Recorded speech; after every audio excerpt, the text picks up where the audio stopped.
¿Nuestro cerebro es capaz de filtrar con la misma velocidad que muchas veces entramos información? Bueno, a ver qué pasa con el multitasking, que está tan de moda hablar de él. Bueno, pues resulta que es un autoengaño. ¿Cómo yo puedo entrenar mi cerebro para sacar un poco? Actuar con el corazón es tan positivo como actuar con la lógica. ¿Cómo se da eso? ¿Cómo el cerebro sabe? Cuando conocemos qué zona o área está actuando, podemos entrenarla.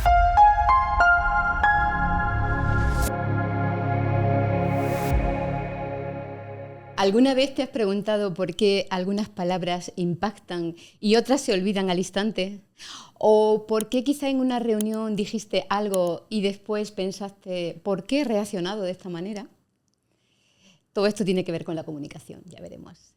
Soy Juani Sánchez, profesora de la universidad, enseño neurociencia, investigo en neurociencia y hoy me encuentro aquí para dar paso a un nuevo programa. Este programa nosotros lo vamos a llamar Conciencia Aplicada y en él lo que vamos a hacer es tener ciertas conversaciones para entender qué ocurre con el cerebro, que todo lo que ya sabemos de él, cómo puede aplicar en nuestra vida, incluso mejorarla. Hoy tengo con nosotros a una persona muy especial que os voy a presentar enseguida, pero antes deciros que en este espacio vamos a ir comunicando, teniendo conversaciones cara a cara con varias personas profesionales de distintas disciplinas y con ellas vamos a hablar de distintos temas para ver si realmente en su vida están aplicando la neurociencia o no, que probablemente sí que lo estén haciendo, quizás no lo saben, y probablemente puedan aplicarlo de una mejor manera. Así es que en este momento os presento a mi invitada, se llama Iliana. Ella es una experta comunicadora, ella comunica por varios frentes, hago una pequeña presentación pero ahora os la paso inmediatamente, y tanto en radio como en televisión, como en comerciales, como profesora, como formadora, ella tiene esa faceta diversificada. Va a hablar hoy con nosotros, vamos a hablar entre las dos. ¿Y de qué vamos a hablar? Pues de comunicación, del cerebro, de la atención, de la memoria, cómo en su vida ha impactado, cómo ella se ha encontrado con estos recursos o situaciones en las que todo esto lo ha tenido que afrontar, cómo se relaciona con sus personas de la vida cotidiana o con sus empresas o sus instituciones. Y ya le damos paso, sin más, a Iliana. Bienvenida. Muchas gracias, preséntate. Un gustazo estar aquí contigo en este nuevo proyecto y sobre todo porque, bueno, la neurociencia, que a mí como comunicadora, nada experta en el tema, más allá de la práctica constante, pues me apasiona muchísimo. Y bueno, me gusta mucho que en este formato vamos a conversar las dos. Yo te voy a preguntar también como profesional para poder entender un poquito cómo la neurociencia tiene una incidencia muy importante también en mi carrera, en el caso de la comunicación. Así que te agradezco haberme invitado y bueno, si me permites voy a arrancar preguntándote de inmediato, ¿qué crees? Adelante. Bueno, pues me gustaría saber, esto de la neurociencia, que es un término como mucho más común, en los últimos años se ha hablado un poquito más de la neurociencia, pero ¿qué incidencia tiene dentro de la carrera como tal de comunicación? ¿Cómo evalúas tú que la neurociencia en el día a día de la comunicación pues tiene mucho que ver con lo que hacemos? Bueno, en todos los ámbitos tiene que ver, porque en realidad la neurociencia da respuesta a muchos procesos que ahora te voy a ir desglosando algunos de ellos. Pero en definitiva, en el ámbito tuyo, concretamente en la comunicación, claro, comunicar, yo lo que entiendo, tú ahora nos dirás como experta, no solamente es lo que dices, sino también lo que el otro entiende. Y por lo tanto son procesos que el receptor tiene que filtrar la información, tiene que procesarla, tiene que recordarla. Bueno, pues todo esto lo estudia en la neurociencia. Claro. Por lo tanto, es muy interesante tener presente lo que nos está diciendo en distintos ámbitos, concretamente en la comunicación. Por ejemplo, te puedo decir que hoy en día se sabe que la respuesta emocional es mucho más rápida que la respuesta lógica. ¡Wow! Pero fíjate, esto realmente es muy interesante porque, fíjate, en el mundo de la comunicación, tú lanzas un mensaje lleno de datos, pero no comunicas emocionalmente, bueno, pues probablemente tu mensaje no se va a recordar o no va a tener ningún impacto. Y la neurociencia ahí te puede dar respuestas concretas o pautas para que funcione bien. Y justo de la mano con eso que menciona, que me parece totalmente lógico, porque en la introducción ya decías que hay cosas que definitivamente recordamos, hay frases que resuenan en nosotros y recordamos sobre un discurso de 2 horas, recordamos esa frasecita en particular. Sin embargo, siempre me ha provocado intriga saber cómo nuestro cerebro filtra esas cosas que recordamos o no recordamos, de qué manera eso también conecta, porque ocurre de manera individual. Probablemente, si mi hermano y yo, que nos criamos bajo las mismas experiencias, en la misma casa, por los mismos padres, él recuerda cosas que yo no recuerdo y viceversa. Qué interesante. ¿Y cómo se da eso? ¿Cómo el cerebro sabe? Efectivamente. El cerebro está diseñado de una determinada manera. Nosotros no lo hemos elegido, pero está así. Probablemente para facilitarnos la vida, eso sí que es cierto. Claro. Porque es un órgano más de nuestro sistema, de la persona. ¿Qué ocurre ahí? Pues que efectivamente ante todo eso que ocurre a nuestro alrededor, a veces demasiadas cosas o estímulos, el cerebro va a filtrar. ¿Bajo qué parámetros? Lo que te emociona, lo que te sorprende, sí, o lo que tiene algún sentido para ti. Lo demás lo borra, no tiene sentido para él, para nada. O sea, entonces, hay algo muy importante que ocurre dentro del cerebro, que nosotros ni lo vemos ni tenemos por qué saberlo, pero yo te digo, ahí hay una zona, es el hipocampo concretamente, que es la que controla toda la memoria, que cuando todo esto ocurre, esto de antes de que te sorprende, te emociona, perdona, ahí lo que ocurre es que el hipocampo de alguna manera toma una respuesta y dice, esto tiene sentido para mí. Ah, pues merece la pena guardarlo. Y lo guarda. Porque ahí está alojada justamente la zona, el área que controla la memoria. Entonces, fíjate qué interesante. Lo guarda cuando ha encontrado un sentido o una sorpresa o que emocionalmente te ha dicho algo o un sentido concreto. Entonces, fíjate qué interesante tener en cuenta este tipo de cosas, porque a veces pensamos que nos vamos a saturar y resulta que sí, a veces podemos saturarnos, porque a veces hay situaciones de ese tipo, pero ya tenemos un diseño en nuestro cerebro para que filtre y ocurran todos estos procesos. A propósito de eso que dices, me llama mucho la atención es este tema del filtrado. El cerebro es muy inteligente, definitivamente. Sin embargo, es probable que el cerebro modifique sus comportamientos, y te coloco un ejemplo, y en la comunicación es muy común. Nosotros que, no somos veinteañeros, no somos quinceañeros ni nativos digitales, pasamos de una comunicación en la que teníamos que esperar al día siguiente que saliera en el periódico o teníamos que esperar horas específicas para ver los temas en el noticiario. Ahora tenemos un sentido de inmediatez y un montón de información a través de los aparatos digitales, y es como si el cerebro nos hiciera ese cortocircuito de, tuvimos que hacer el tránsito a entender que ahora recibimos mucho más información. Sí. Aún en ese cambio, nuestro cerebro es capaz de filtrar con la misma velocidad que muchas veces entramos información. Sí, pero hay que entrenarlo. Porque también es verdad que, todo tiene un límite. El cerebro va a captar todo lo que llega, en principio. Sea emocionante para él, sea sorpresivo o te diga algo, no, lo va a captar. Otra cosa es que lo elimine o lo integre. Esa es la diferencia. Si nosotros con nuestra conciencia nos damos cuenta de que hay ciertas cosas que no nos van bien o que no quisiéramos ir por ahí, y hay otras cosas que sí seleccionaríamos que quisiéramos hacer, está en nosotros, en nuestra conciencia, en modificarlo. Y se puede hacer. Y por esto te digo que tiene sentido lo de entrenarlo. Hay ciertas técnicas, ciertas habilidades que se van desarrollando que ayudan a que esto ocurra.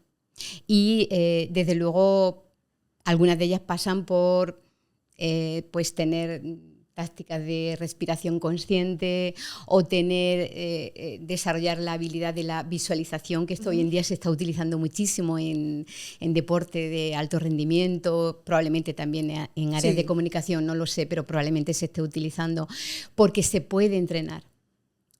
Y esa respuesta o esa no respuesta de nosotros como persona ante esos estímulos la podemos modificar y evaluar. La podemos cambiar con el tiempo. Desde luego no inmediatamente, porque la tendencia va a ser pues lo emocional, lo rápido, lo intuitivo, pero se puede cambiar, claro que sí. Y sobre eso que dices, evidentemente la memoria es, digamos que el síntoma primordial de saber las cosas que se quedan y las cosas que no se quedan. Sin embargo, cuando este cerebro está en ese proceso de entrenamiento, pero no hemos llegado a concluir, conocer lo suficiente para saber si está entrenado o no, y nos saturamos de información. Hay días y temas que nos saturan. Recientemente hubo una tragedia nacional que nos saturó a todos de mucha información. ¿Cómo yo puedo entrenar mi cerebro para sacar un poco qué cosas, qué ejercicios yo puedo hacer para que a nivel cerebral eso no termine copándome varios días? Claro, porque de hecho estamos hablando de prestar atención a determinadas cosas o factores y a otros menos atención, o a otros con más calma o a otros más intensamente, dependiendo de cómo nos llegue. Claro, todo esto se puede modular, pero efectivamente sigue siendo un entrenamiento, porque la capacidad de atención no es ilimitada, es limitada. Y depende de nosotros cómo la manejemos. Porque, desde luego, si hay una sobreestimulación, pues nuestro cerebro entra en sobreestimulación que ya llega, y él entra en proceso de shock. Es decir, no digiere lo que le está llegando, ¿no? O no procesa, por decirlo neurocientíficamente. Entonces, claro que está en nosotros el manejar todo este tipo de acciones. Y, desde luego, esas pausas o esos espacios necesarios se pueden pues ralentizar, se puede modificar tomando conciencia de ello. ¿Qué me pasa o qué me estresa o qué me satura? Para que eso no me ocurra, voy a ver qué puedo hacer. Cada persona le puede ir bien determinadas acciones, pero en general lo que hablaba antes de la respiración consciente, la visualización, incluso la meditación también en muchos casos ayuda a todo este tipo de respuesta por nuestra parte, porque siempre tiene que ser nuestra conciencia la que dé la respuesta, porque si no el cerebro va a trabajar en automático, casi siempre. Sobre todo en este tipo de respuestas con presión, con saturación, con demasiados estímulos. Va a trabajar en automático. En la misma área de la comunicación, y tú citabas un tema muy interesante, la emoción es mucho más rápida que la lógica. Y tendemos a ver muy fácilmente reacciones impulsivas en la misma comunicación. De hecho, se ha convertido en una moda ver muchas personas que explotan al aire, y eso entonces alcanza una visibilidad importante, pero no es correcto. ¿De qué manera yo educo mi cerebro a que aprenda a actuar primero con lo lógico, más allá de lo emocional, aunque lo emocional no deje de ser importante? Bueno, en realidad yo ahí, si me permites, tengo que hacer una pequeña variante de lo que acabas de decir, porque actuar siempre con lo lógico hasta cierto punto es positivo, y no positivo el actuar, dejarlo emocional como secundario, porque me puede condicionar. En realidad lo ideal sería buscar el equilibrio. Okay. Porque mira, tendemos, ese es nuestro pensamiento actual, tendemos a creer que las emociones, claro, es que ocurre cuando nos dominan, no son positivas, pero las emociones están en segundo plano, deberían actuar en segundo lugar, y no es así. En realidad, actuar con el corazón y con las emociones es tan positivo como actuar con la lógica. Lo que ocurre es que tendría que haber un equilibrio. ¿Cómo conseguimos el equilibrio? Bueno, pues cuando estamos saturados, sobreestimulados, con presión en la amígdala, la primera que se activa rápidamente. Es una zona que está en el hipocampo, concretamente aquí en el lóbulo temporal, y que está diseñada justamente, su especialidad es las emociones. Es decir, cuando estamos en esa situación sobresaturado de emociones, ella se activa. En ese momento lo que ocurre es que el hipocampo toma el control. Y tomar el control quiere decir que todo lo que es racional, lógico, no va a funcionar en nosotros. Bueno, eso tampoco creo que sea muy positivo. Pero es que la otra situación de actuar solo con la lógica y el raciocinio tampoco debería ser positivo, porque al fin y al cabo somos personas y las emociones forman parte de nosotros. De hecho, están alojadas en el cerebro, en zonas muy concretas. ¿Cuál sería la situación ideal? Buscar el equilibrio entre esa activación de la amígdala y esa activación de la corteza prefrontal, que es donde se aloja toda la lógica y la parte racional. ¿Cómo podemos entrenar para que haya equilibrio entre ambas? Bueno, pues hay varias acciones. Vuelvo a repetir que con la respiración consciente, me repito en esto, pero suelen ser acciones muy, muy válidas para conseguir este tipo de equilibrio.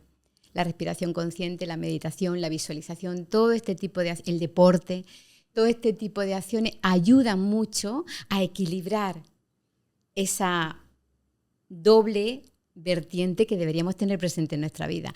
Claro, tú dirás, hay momentos en que hay que ser más racional, sí, pero hay momentos también en que habría que ser más emocional.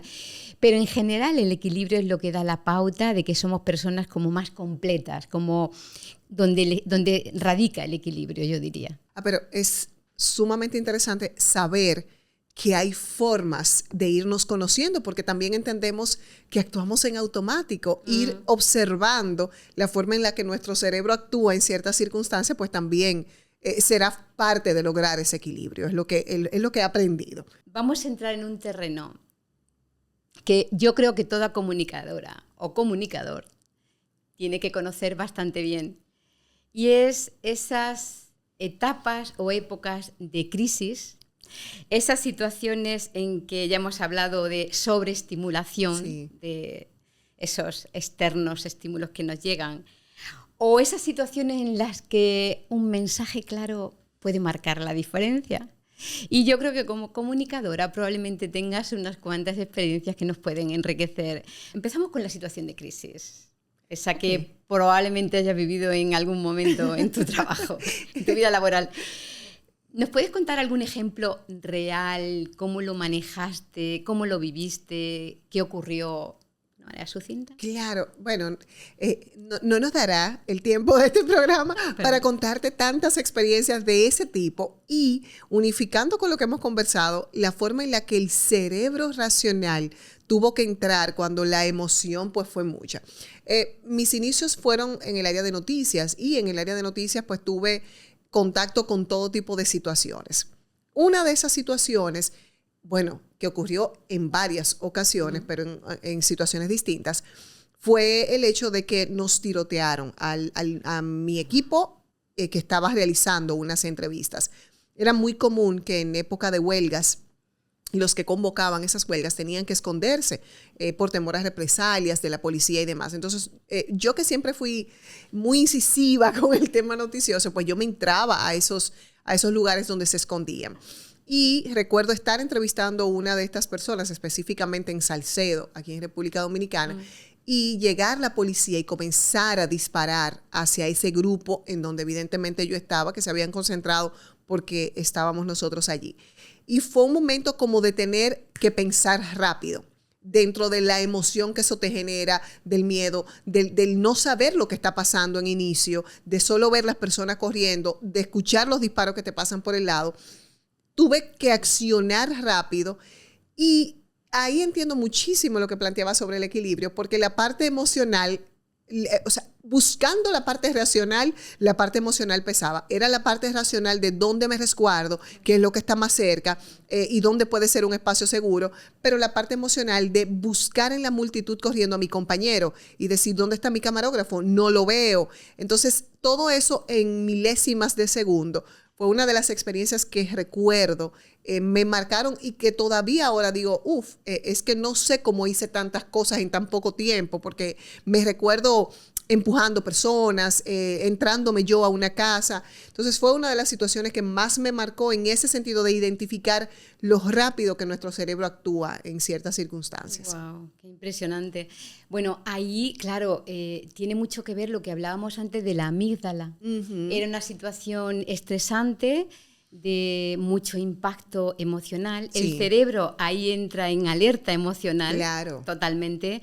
Toma el control el hipocampo, lo que hablábamos antes, y desde luego ahí lo que prima es lo que tú contabas, es la supervivencia. Total. Suena hoy en día un poco dramático, pero en realidad es así. Son las situaciones reales, actuales. Sí, es así. Y yo creo que ante situaciones hasta muy cotidianas, en las que justo nos sentimos muy saturados por el tipo de información que consumimos y porque nuestro cerebro nos dice, nos manda alerta de cuando estamos saturados, yo creo que entramos también en ese nivel de supervivencia y decir, ok, tengo que bloquear, tengo que desconectar porque aquí la comunicación me está jugando en contra. Claro. Es que estoy recibiendo tanta información y yo creo que ahí unifica mucho, es lo conciso que debe ser en ciertas circunstancias la forma de comunicar. En otro caso en el que podemos adentrarnos es en esos entornos, ya sin peligro, pero saturados de estímulos.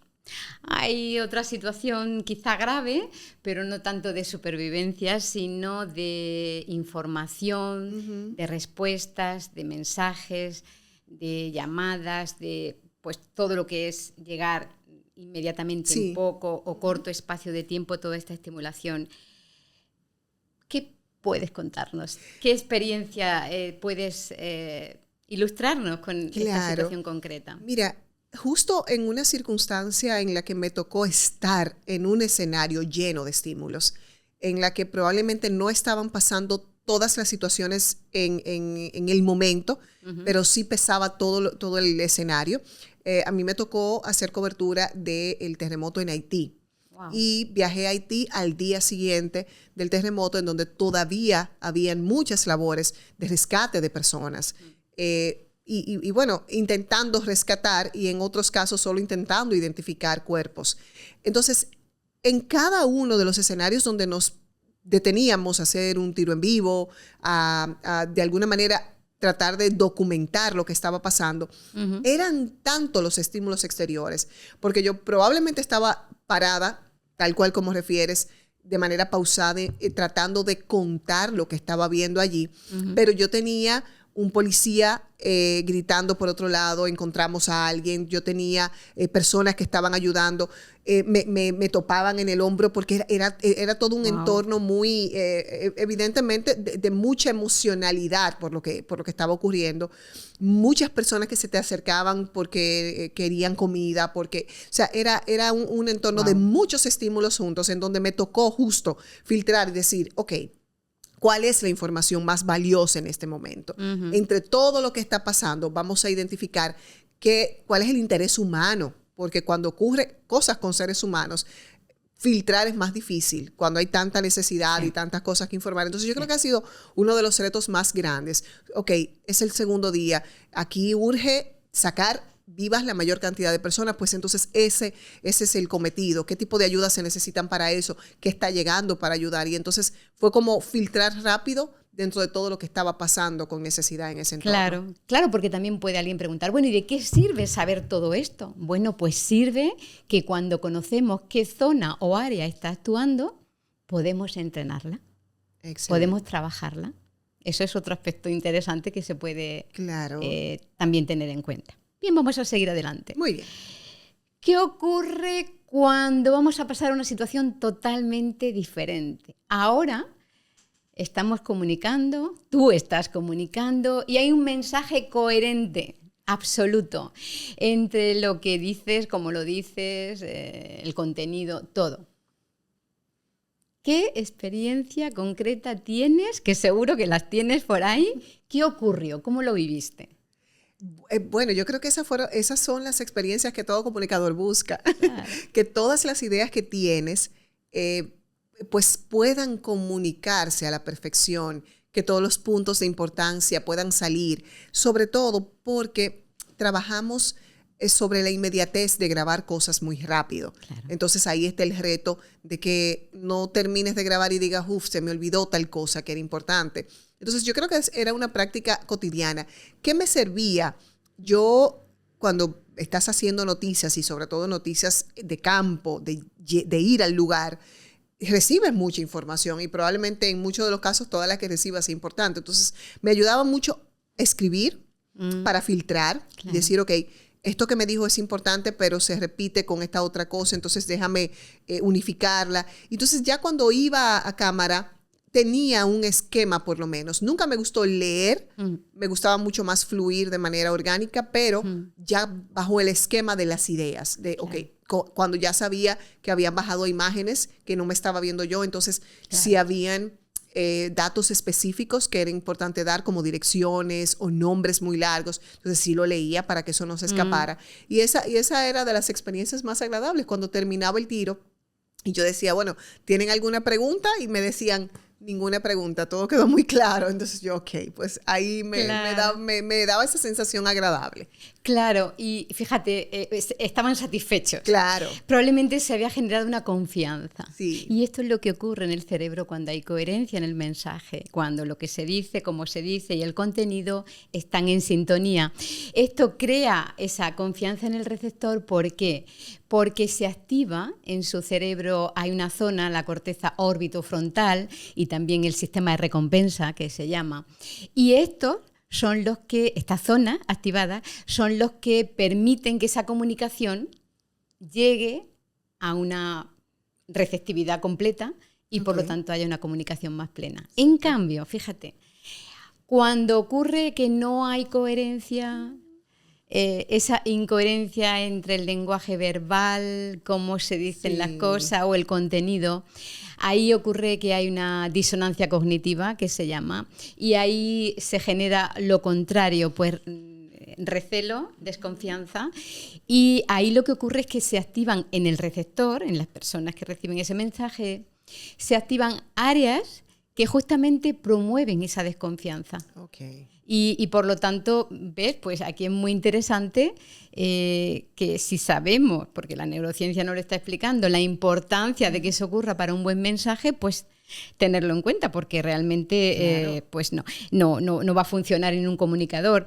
Por eso, muchas veces tú eres experta y te habrás dado cuenta en ti o en otros, pero probablemente, esperemos que en otros, los discursos incongruentes no llegan, no dicen nada. Totalmente. Aunque de una forma lógica sean válidos y estén testados, pero si hay una incongruencia no van a tener repercusión. Claro, y no van a llegar. Y tú has citado elementos tan lógicos como decir, bueno, es que no solo comunica lo que hablamos, es que comunicamos con lo que no hablamos también. Exacto. Y entonces, si esa congruencia como que va de la mano hasta con la forma, o sea, todos esos elementos visuales que influyen en la comunicación.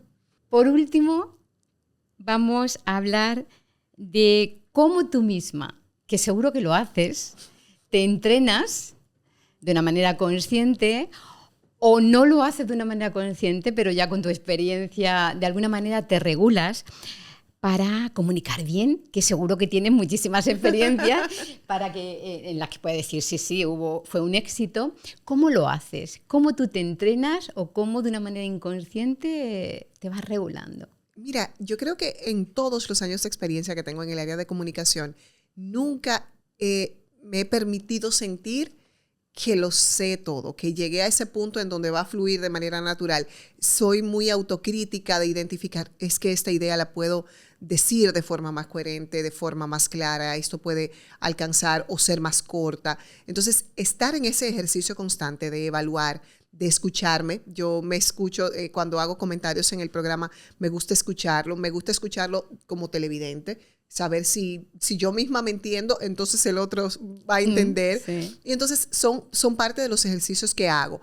Algo que me ayuda muchísimo es la información empodera. O sea, tener la información, nutrirme de información, así sea de física cuántica, y yo probablemente nunca vaya a hablar de eso, pero tener el conocimiento, porque en el momento que hagan cualquier comentario, me hace sentir muy segura saber de qué están hablando.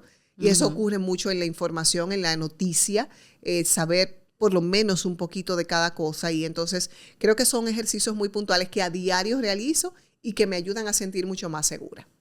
Bueno, esto es súper importante porque veo que, claro, con tu experiencia ya tomas datos que te hacen no solamente recapitular, sino aprender, ¿no? Sí. de todo ese proceso, ¿no?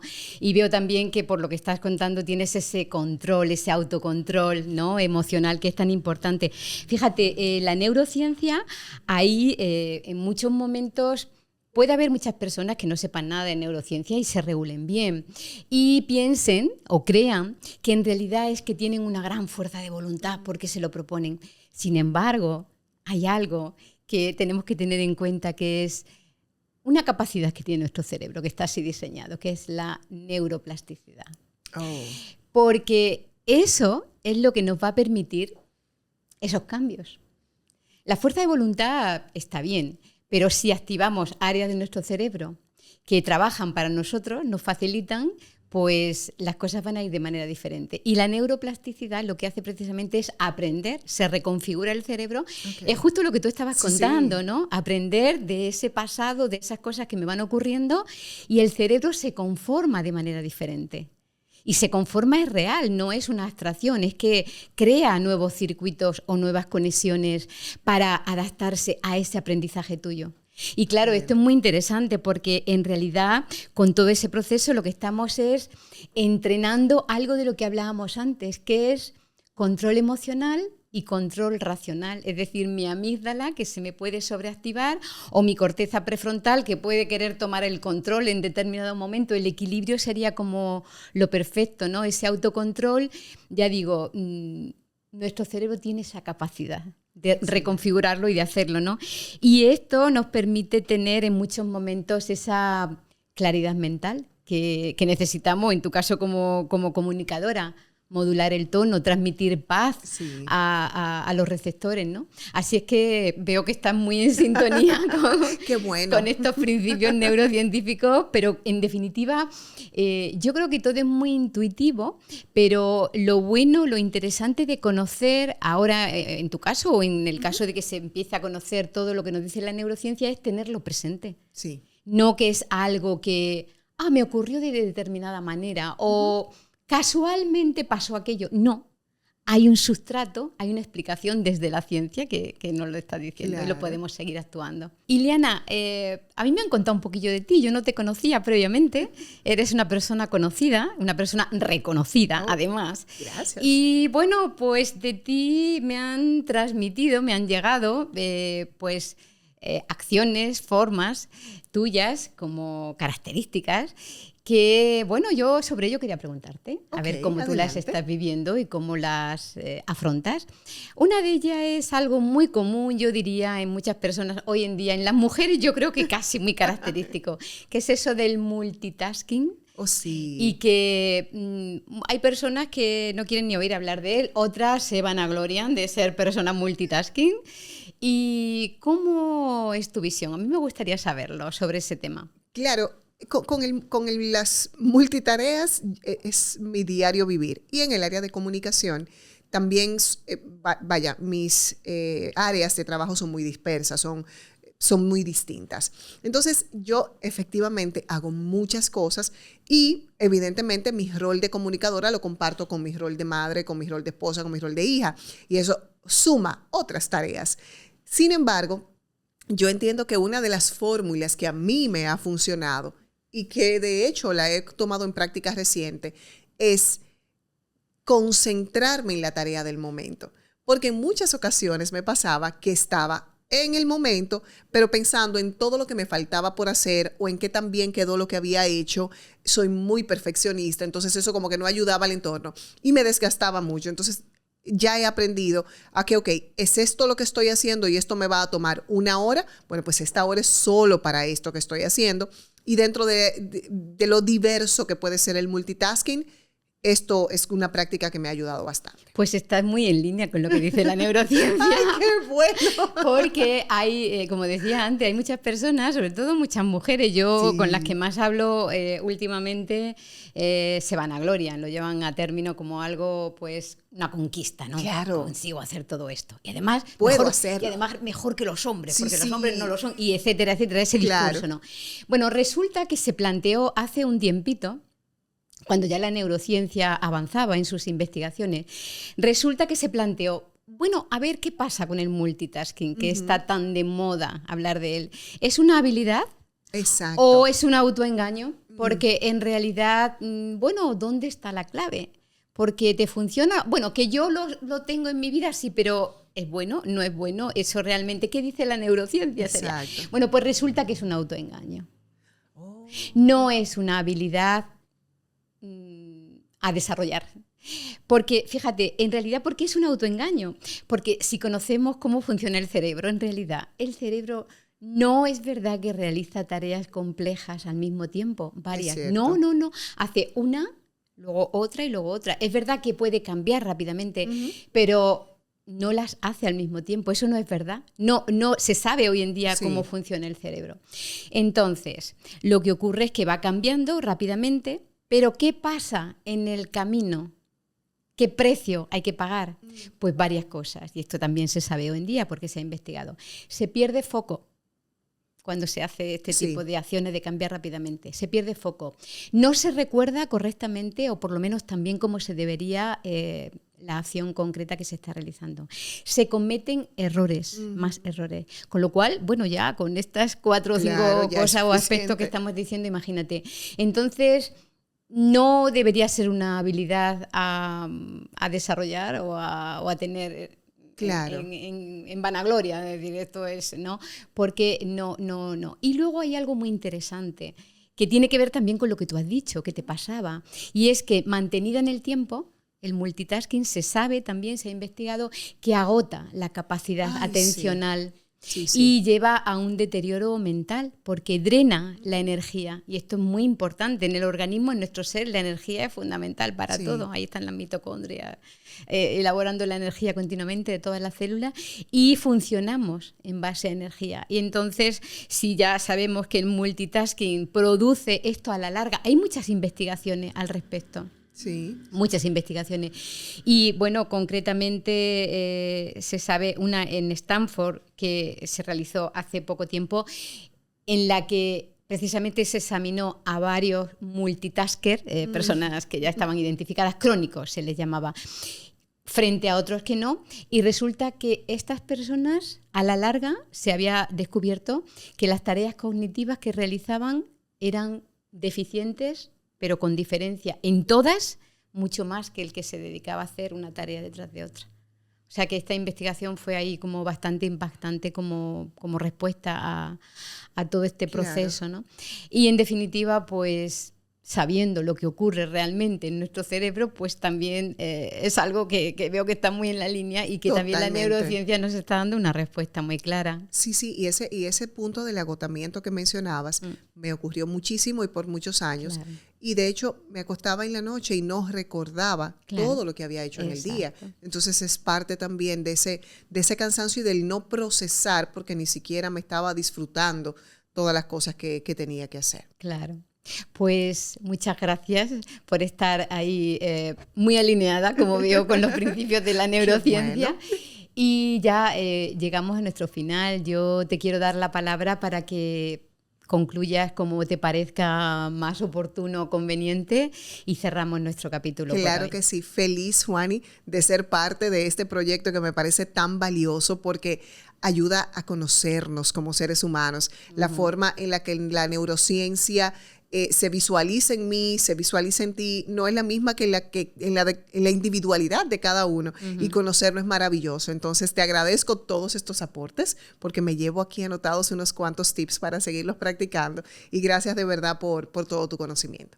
Bueno, muchísimas gracias. Yo también he aprendido muchísimo de ti, porque no me dedico a la comunicación, pero estoy comunicando continuamente a mis alumnos, principalmente, y en fin, a toda la comunidad educativa y en definitiva a todas las personas. O sea que como experta no puedo hablar, pero sí como que estoy en la faena. Ahí es parte del día a día. Yo realmente, aparte de aprender mucho de ti, me quedo con una idea que me permea de todo lo que aquí hemos hablado. Y es que en realidad, en el fondo, a mí me viene, ¿no?, esta idea, ¿no? Comunicar quizá es, como acción es compleja, es dinámica, pero en el fondo quizá es tocar el cerebro, pero también tocar el alma. Es así.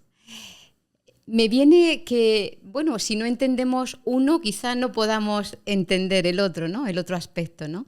Me viene eso. Y por otra parte, quedarme con una idea, y es que al final comunicar no es tanto lo que decimos o lo que se dice, sino lo que se despierta en el otro. Exactamente. Me viene un poquito como comunicar es conectar, y al final eso se logra con ambas áreas, el cerebro y el alma. Y definitivamente que estamos muy alineadas en eso. Pues muchas gracias, Iliana, por estar Gracias en a este ti, primer igual. capítulo nuestro. Ha sido un placer, un honor, diría yo. Gracias, igual para mí inaugurar este proyecto. Bien, hasta aquí hemos llegado. Esto es Conciencia Aplicada. Irán viniendo otros profesionales que nos enriquecerán con su sabiduría, con su presencia.